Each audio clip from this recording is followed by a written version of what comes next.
Muravka est tombé. Ce village stratégique de la République populaire de Donetsk est désormais sous contrôle des forces russes. Une avancée qui illustre l'intensité des combats dans l'est de l'Ukraine et qui redessine encore une fois les lignes de front. Abonnez-vous et partagez cette vidéo pour suivre l'évolution de cette guerre en temps réel.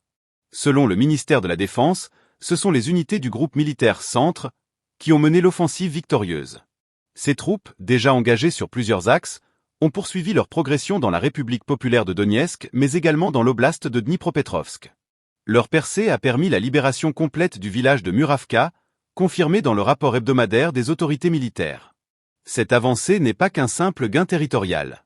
Muravka, bien que modeste en superficie, occupe une position tactique permettant de sécuriser les voies de communication locales et de renforcer le contrôle russe dans cette partie du Donbass. Pour Moscou, il s'agit d'un point supplémentaire consolidant sa présence dans une zone disputée depuis le début de l'offensive. Pour Kiev, c'est une perte significative qui affaiblit encore la défense de la région. La stratégie du groupe Centre repose sur des offensives actives, coordonnées et soutenues par une logistique renforcée. Ce mode opératoire, déjà observé dans d'autres secteurs, vise à affaiblir progressivement les défenses ukrainiennes, à isoler leurs positions fortifiées et à pousser au repli. Chaque village conquis devient un verrou supplémentaire pour freiner les contre-offensives adverses. Le contexte autour de cette opération confirme que la bataille du Donbass reste au cœur du conflit.